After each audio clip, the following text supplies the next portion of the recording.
Now let us continue with the more properties on greatest integer, and these are the properties related to the inequalities of the greatest integer. So let us see that.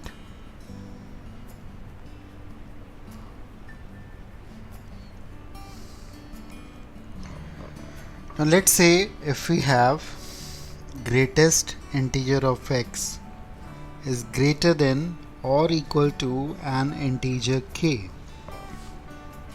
For example, here I am writing this. Say if we have greatest integer of x is greater than or equal to 2. Now simply you can eliminate this greatest integer. आप इस greatest integer को हटा सकते हैं. आप यहाँ पे देख सकते हो कि x की वैल्यू अगर हम 2 डालते हैं, 2 पुट करते हैं, तो 2 के बराबर होगा, और 2.1 पे भी ये 2 देगा, 2.3 पे भी. तो 2 से कोई भी बड़ी वैल्यू अगर हम डालते हैं तो ये इसको सेटिस्फाई करेगा, राइट. अगर आप 1.9 डालोगे तो ये 1 देगा, यानी कि लेफ्ट हैंड साइड 1 देगा, और ये 2 तो बड़ा नहीं हो पाएगा. अच्छा, 2 भी इंक्लूड होगा. तो if you are eliminating, if you are removing this greatest integer, there won't be any change. But please remember, here greatest, here k is an integer, here k is an integer, और जब ये integer होगा तभी हम इसको use करेंगे. चलो इसके बाद देखते हैं अगर यहाँ पे कुछ और चेंजेस आते हैं तो क्या होगा. फॉर एग्ज़ाम्पल, अगर यहाँ पे सिर्फ ग्रेटर देन है तो ये एक अलग रिज़ल्ट आपको देगा. कैसे देखते हैं. अगर यहाँ पे हमारे पास greatest integer of x is greater than 5 है. अब यहाँ पे आप x की वैल्यू 5 नहीं डाल सकते. अब यहाँ पे x की वैल्यू अगर हम 5 डालेंगे तो 5 का ग्रेटेस्ट इंटीजर 5 होगा, और 5 से बड़ा नहीं होता है. अच्छा, 5.1 डालेंगे तब भी 5 होगा, राइट. 5.99 डालेंगे तब भी 5 होगा. लेकिन जैसे ही हम लोग 6 या 6 से बड़ी वैल्यू डालेंगे तो ये लेफ्ट हैंड साइड जो है वो राइट हैंड साइड से बड़ा हो जाएगा. तो you can see this change. अगर यहाँ पे ग्रेटर देन है, अगर सिर्फ ग्रेटर देन है, x जो होगा इस समय पे वो हो जाएगा k+1. Again k is an integer, k एक इंटीजर होगा. लाइकवाइज अगर यहाँ पे लेस देन आ गया, लेस देन k आ गया. फॉर एग्जाम्पल, अगर हम कह रहे हैं यहाँ पे हमारे पास है greatest integer of x is less then से 3, तो x की वैल्यू हम क्या पुट कर सकते हैं. 3 तो नहीं पुट कर सकते, डेफिनेटली 3 पे 3 देगा. 2.9 पुट कर सकते हैं, 2.9 पे ये 2 देगा, और 2 3 से छोटा होता है, तो x की वैल्यू यहाँ पे 3 से छोटी होनी चाहिए सिंपली. तो यहाँ भी कोई चेंज नहीं है, तो आप simply you can eliminate this greatest integer sign. तो यहाँ पे लेस देन k आ जाएगा. And finally if we have greatest integer of x is less than और equal to k, we will have from here that x belongs to what. चलो example से पहले देखते हैं हम यहाँ पे. अगर हमारे सामने है greatest integer of x is less than equal to से 3, तो अब यहाँ पे आप 3 रख सकते हैं, 3.1 भी रख सकते हैं, 3.8, बिकॉज 3.8 पे ये 3 देगा. लेकिन 4 नहीं रख सकते, 4 से छोटी वैल्यू देख सकते हैं. तो यहाँ पे आप देखें कि x की वैल्यू 3.999 तक रख सकते हैं. So this is what we have to see here. x will be less than k+1. Please note, here we have the change and also here we have the change. तो इन दोनों steps को, ये 4 important हमारे पास steps हैं to deal with the inequality of the greatest integer. So let us understand more with few examples on this. देखते हैं, ये हमारे लिए बहुत क्रूशल होने वाला है. So we have this example first, which is including the modulus as well. अगर हम यहाँ पे रखें greatest integer of mod of x minus 3 -1, again a greatest integer, is less than or equal to 4, then what should be x? Now the first step is to get rid of this greatest integer by using this last one.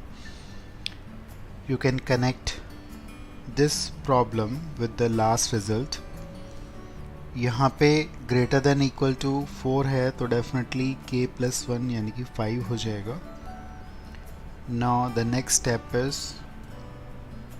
taking 1 here, that is 6, and you know how to deal with this. इससे कैसे deal करना है वो आपको मालूम है. ये आ जाएगा -6 to 6, and finally we have from here x lies between -3 to 9. So this is the answer for us. तो इस तरह से हम डील कर सकते हैं. एक एक स्टेप पे ध्यान दें आप. Again let us see one more example here. यहाँ पे देखते हैं हम लोग x -2 greatest integer -4. Now the mod of this is less than or equal to say 3. Now you can see there is a greatest integer inside this modulus function. तो पहले हमें modulus को हटाना पड़ेगा. Now guess what is the first step? First step जो हमारा modulus inequality से result था उसके थ्रू हमारे पास ये आने वाला है -3 to 3. This is the first step. The next step will be greatest integer of x -2 will lie between 1, because इस 4 को हम इधर ले जाएंगे तो ये 1 आएगा और इस तरफ ले जाएंगे we have 7 here. Now we need to eliminate this greatest integer. इसको हटाना होगा हमें. अब यहाँ पे डबल इनइक्वालिटी है. एक तो ये है ग्रेटर देन इक्वल टू 1. तो आप इसको इंडिविजुअली पहले देखें तो यहाँ पे आएगा x -2 is greater than equal to 1, the first result we have. Now again we are going to see this second one. इसको अब हम देखेंगे, ये अलग हो जाएगा. लेस देन इक्वल टू 7 है तो डेफिनेटली यहाँ पे आ जाएगा less than 7 plus 1, that is 8. And finally we have x from here which is lying between 3 to 10. So this is all we have from this example. Now very much like this function we have a related function to this. इससे related एक function और है जिसको हम लोग बोलते हैं least integer. So least integer function को भी हम लोग इस तरह से डील करते हैं, although ये उतना पॉपुलर नहीं है जितना ग्रेटेस्ट इंटीजर है. So this is basically y is equal to, it is written in this way, least integer, right? Or sometime it can be denoted with a simple bracket as well. तो इसको हम least integer की नाम देते हैं और इसमें भी एक आउटपुट एक इंटीजर आएगा, बट बिल्कुल डेफिनेटली आपको थोड़ी बड़ी वैल्यू मिलेगी. डेट मीन्स अगर 3.2 आप इसमें रखेंगे यू विल गेट 4. अब इसमें 4 क्यों आ रहा है, इसका मीनिंग पहले समझिए कि 3 यहाँ पे है और 4 यहाँ पे है, 5 यहाँ पे है, 3.2 इज़ हेयर. अब 3.2 से बड़े जितने इंटीजर्स हैं, ये सारे बड़े इंटीजर्स हैं, उन सब में सबसे जो छोटा होगा वो हमें मिलेगा. तो इसी तरह अगर आप 4.1 रखोगे तो तुम्हें 5 वैल्यू मिलेगी और इंटीजर पे तो तुम्हें इंटीजर ही मिलेगा. So it is defined in this way. इस तरह से ये डिफाइंड है. That means if you are plugging any value between 0 to 1 here, you will get 1. Again inserting any value between 1 to 2, 1 और 2 के बीच में कोई वैल्यू रखेंगे तो आपको 2 मिलेगा, और ऐसे ही अगर आप 2 और 3 के बीच में रखेंगे वैल्यू तो आपको 3 मिलेगा. So again the graph is crucial. Graph को भी देख लेते हैं इसका कैसे होगा। Much like the greatest integer function वैसे ही दिखता है हमें। तो अभी हमने देखा कि अगर हम 0 और 1 के बीच में कोई वैल्यू डालते हैं तो हमें 1 मिलता है। डेफिनेटली 0 पे 1 नहीं मिलता है, तो 0 को एक्सक्लूड कर रहे हैं हम लोग। 1 और 2 के बीच में कोई वैल्यू हम डालेंगे तो हमें 2 मिलेगा। तो लाइकवाइज ये ऐसे बन रहा है। 2 और 3 के बीच में कोई वैल्यू डालेंगे तो आपको 3 मिलेगा, डेफिनेटली दिस वे, राइट। और -1 और 0 के बीच में डालेंगे तो डेफिनेटली आपको 0 मिलेगा। तो इस तरह से इसका ग्राफ है, ये भी स्टेप वाइज है फंक्शन। और इसकी प्रॉपर्टीज़ जो हम देखेंगे वो बिल्कुल वैसे ही चलती हैं जैसे हमने ग्रेटेस्ट इंटीजर की प्रॉपर्टीज़ हमने देखी हैं। तो एक जो मेन है उसको पहले हम देख लेते हैं, सिंपल है। फॉर एग्ज़ाम्पल अगर हम लिखते हैं least integer of x is equal to k। k is again an integer. k अगर एक इंटीजर है तो x की वैल्यू कहाँ से कहाँ तक लाई करेगी। x की वैल्यू हमारी जो लाई करेगी इस समय पे, अब थोड़ा एग्जाम्पल के थ्रू समझें। फॉर एग्ज़ाम्पल अगर हमारे पास है least integer of x is equal to 6, तो डेफिनेटली आप x की वैल्यू कोई भी 5 और 6 के बीच में डालते हैं तो आपको 6 मिलेगा। तो यहाँ पे अगर हम इस फॉर्मूले को जनरेट करते हैं तो ये k एक्चुअली 6 है, तो यहाँ पे आएगा k-1 से लेकर k तक कोई भी वैल्यू हम डालेंगे तो ऐसे ही मिलेगा, राइट। तो अगर हम एक और एग्जांपल देखें, 3x प्लस 2 का लीस्ट इंटीजर अगर 2 है तो 3x प्लस 2 कहाँ से कहाँ तक लाई करेगा। डेफिनेटली इस रिज़ल्ट को देखें तो k2 है तो k-1 यानी कि 1 से लेकर 2 तक लाई करना चाहिए। यहाँ से हमारे पास आएगा ये 0 और ये आएगा -1 and x will lie between -1/3 to 0। So this is the answer for us। बाकी जो प्रॉपर्टीज़ हैं इसकी बिल्कुल रिलेटेड हैं, जैसे हमने पहले की हैं वही होंगी। जैसे नेक्स्ट प्रॉपर्टी की अगर हम बात करें तो least integer of x plus an integer n can be written as least integer of x plus an integer. यहाँ पे ध्यान रखिए n एक इंटीजर है, तो उस तरीके से ही सारी बाकी प्रॉपर्टीज़ चल जाती हैं, वैसे ही आप इसको डील कर सकते हैं, राइट। तो एक प्रॉपर्टी जो कि थोड़ी सी चेंज है आपको दिखेगी, रिज़ल्ट हल्का सा चेंज है जो हमने पहले की थी। n+1/2 का लीस्ट इंटीजर प्लस n+2/4 का least integer and so on going up to infinity, जहाँ पे n एक नेचुरल नंबर है।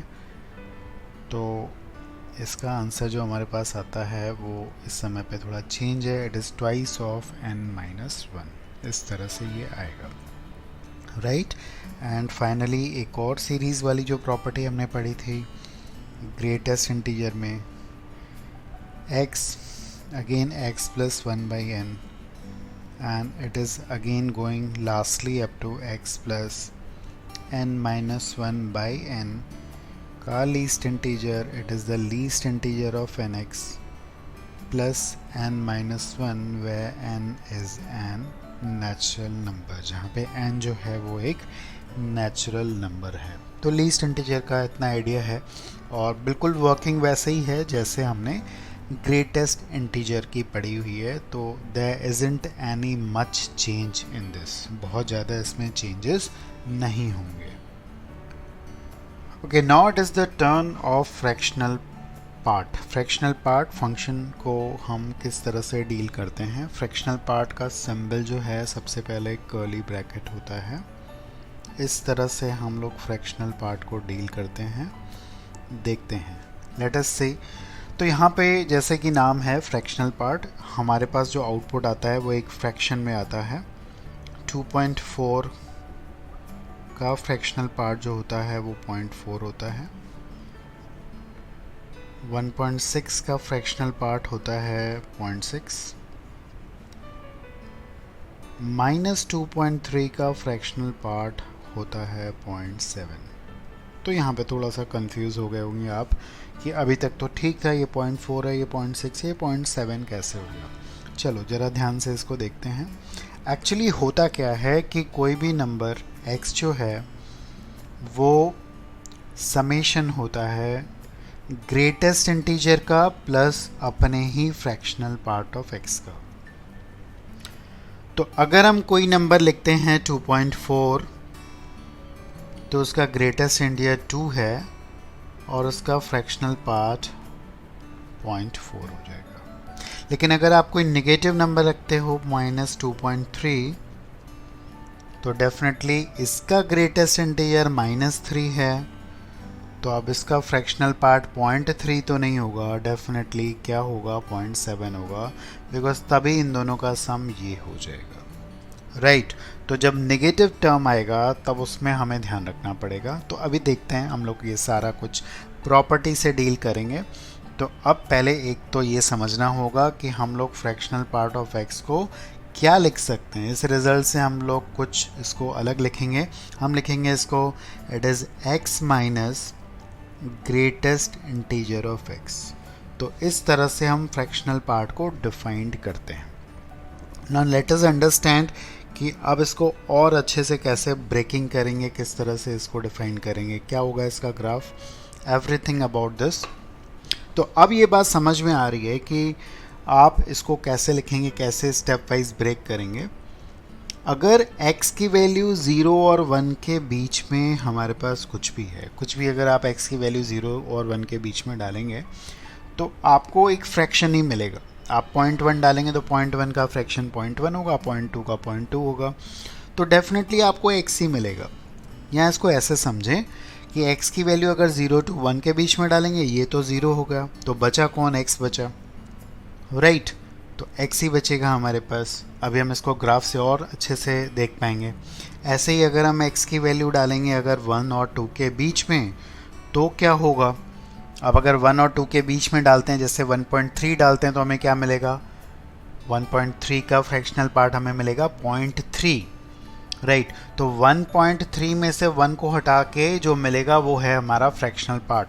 तो अगर हमने 1.3 डाला तो ये हो जाएगा 1.3 माइनस 1, यानी कि जब हम 1 और 2 के बीच में डालेंगे कोई भी वैल्यू तो ये 1 हो जाएगा और हमें मिलेगा क्या, हमें मिलेगा x माइनस 1, यानी कि x में से 1 को सब्ट्रैक्ट करके जो बचेगा वो हमें मिलेगा, ठीक है। और अगेन अगर हम 2 और 3 के बीच में ऐसे ही डालते हैं कुछ भी तो उस वैल्यू में से 2 को निकाल दिया जाएगा। 2.5 डालोगे तो भाई किसको निकालेंगे, 2 को निकालेंगे। तो 2.5 में से 2 को निकालेंगे तो बचा क्या, 0.5 बचा। तो अब आप ये समझिए कि 2 और 3 के बीच में ये 2 हो जाएगा, तो हमें क्या मिलेगा, x माइनस 2 मिलेगा। तो इस तरह से हम फ्रैक्शनल पार्ट ऑफ x को डिफाइंड करते हैं। अभी इसका ग्राफ जो है वो आपको बहुत एक्यूरेट आइडिया देगा कि किस तरह से ये काम करने वाला है। So let us understand the graph of this. देखते हैं, अभी आप वैसे समझ चुके होंगे कि y is equal to x line होगी 0 और 1 के बीच में। इस तरह से y is equal to x line मैंने ड्रॉ की है। 1 को इंक्लूड नहीं करेंगे, फ्रैक्शनल पार्ट आपको फ्रैक्शन में वैल्यू देता है, 1 नहीं देता है। ये भी देख लें, इसकी रेंज जो होती है फ्रैक्शनल पार्ट की वो होती है 0 से लेकर 1 तक, ये इसकी रेंज होती है। 1 आपको नहीं मिलेगा। अगेन 1 और 2 के बीच में क्या होगा, ये सेकंड लाइन आ जाएगी y is equal to x minus 1। जब आप इस लाइन को ड्रॉ करोगे तो बिल्कुल ऐसे दिखेगी आपको। 1 पे इसकी वैल्यू 0 हो जाएगी, राइट, और ये बढ़ती हुई जाएगी। लाइकवाइज 2 और 3 के बीच में ये थर्ड लाइन हो जाएगी x माइनस 2, इस तरह से ये थर्ड लाइन हो जाएगी। लाइकवाइज 3 और 4 के बीच में अगली लाइन होगी और इस तरह से ये ग्राफ चलता जाएगा। तो ये फ्रैक्शनल पार्ट का ग्राफ है। थोड़ा अच्छे से समझने की इसको कोशिश करिए, बहुत इजी है। नेगेटिव साइड भी इसका ग्राफ जो होता है वो कुछ इस तरह का इसका ग्राफ हो जाएगा। तो इस तरह से हम इसको डील कर सकते हैं। थोड़ा सा और इसमें अगर आप ध्यान देंगे तो कुछ काम इस पर हम लोग कर सकते हैं। फॉर एग्ज़ाम्पल बड़ा सिंपली अगर मैं बोलूँ एक क्वेश्चन, वो ये है कि अगर मैं कहूँ कि हमें फ्रैक्शनल पार्ट ऑफ x जो है 0.6 दे रहा है तो x क्या होगा। बड़ा सिंपल सा है, 0.6 सोच के देखिए 0.6 कब कैसे देगा हमें। तो इसको हम लोग किस तरह से डील करेंगे ज़रा देखते हैं। आप ये समझ जाएं 0.6 लगभग यहाँ पे है 0.6, दिस इज 0.6 राइट। अब 0.6 अगर ये पहली बार देता है तो कहाँ पे देता है, डेफिनेटली 0.6 पे देता है। अच्छा दूसरी बार ये कहाँ पे देगा 0.6, 1.6 पे देगा, ठीक है। अगली बार ये कहाँ पे देगा, ये 2.6 पे देगा। यानी कि ये रिपीटेडली आपको इन सारे पॉइंट्स पे 0.6 की वैल्यू देता जाएगा। तो अगर इसका सॉल्यूशन हमें लिखना है तो क्या लिखेंगे हम लोग, हम इसको सॉल्यूशन लिखेंगे x is what, it is an integer, it is an integer say k plus 0.6, जहाँ पे k जो होता है वो क्या हो सकता है, k की वैल्यू 0 हो सकती है, 0 पे ये 0.6 होगा, 1 हो सकती है, 1 पे ये 1.6 होगा, क्या निगेटिव भी हो सकती है, क्या k को -1 रख सकते हैं, बिल्कुल। तो k कोई भी इंटीजर होगा तो इसके ये इनफाइनाइट सॉल्यूशंस हमारे पास आ रहे हैं और सारे इस फॉर्म के होंगे। Got it. तो इस तरह से हम फ्रैक्शनल पार्ट की डीलिंग कर सकते हैं। अच्छा इसमें अगर इनइक्वालिटी हो गई तब भी कैसे करेंगे, बड़ी सिंपल लॉजिक से उसको भी हम डील कर सकते हैं। अगर हमारे पास आ रहा है fractional part of x is greater than और इक्वल टू 0.6, तब भी आप समझ सकते हैं। अब 0.6 से बड़ी वैल्यू दे तो 0.6 से अगर हमें बड़ी वैल्यू चाहिए इससे तो क्या होगा समझें, फिर ग्राफ से हम लोग डील करते हैं। यहाँ पे 0.6 दे रहा है, 0.6 से बड़ी वैल्यू का मतलब ये सारी वैल्यूज़ हमें चाहिए और ये सारी वैल्यूज़ हमें क्या मिल रही हैं, कहाँ पे मिल रही हैं। आप देखिए ये जब 0.6 से 1 के बीच में कोई भी वैल्यू डालेंगे तो आपको ये सारी वैल्यूज़ इससे बड़ी मिलती जाएंगी। इसी तरह 1.6 से 2 तक कोई भी वैल्यू डालेंगे तो ये सारी बड़ी वैल्यूज़ आपको इससे मिलती जाएंगी, वो आप साफ साफ देख पा रहे हैं। तो हम इसको क्या लिख सकते हैं, कैसे लिख सकते हैं, सिंपली हम इसको लिख सकते हैं x अगर बिलोंग करेगा k प्लस 0.6 से लेकर k प्लस 1 तक, जहाँ पे अगेन k एक इंटीजर है, k एक इंटीजर है, तो ये हमें डेफिनेटली 0.6 से बड़ी वैल्यू देगा। तो इस तरह से हम इसको बहुत आराम से डील कर सकते हैं। ऑल्दो इसकी जो प्रॉपर्टीज़ हैं वो बिल्कुल रिलेटेड हैं ग्रेटेस्ट इंटीजर से, बट आप कुछ प्रॉपर्टीज़ डेफिनेटली नोट कर लें जो हमें काम आने वाली हैं। तो पहली प्रॉपर्टी हम ये नोट कर सकते हैं कि अगर x प्लस कोई भी इंटीजर है उसका फ्रैक्शनल पार्ट सिंपली क्या हो जाएगा, वो simply fractional part of x ही हो जाएगा, जहाँ पे k एक इंटीजर है, ठीक है। और नेक्स्ट अगेन हम प्रॉपर्टी को नोट करते हैं। अच्छा ये तो बड़ा सिंपल सा है कि फ्रैक्शनल पार्ट ऑफ x और अगेन x का फ्रैक्शनल पार्ट लेंगे तो ये x का ही फ्रैक्शनल पार्ट आएगा, इसमें कोई भी चेंज नहीं आएगा।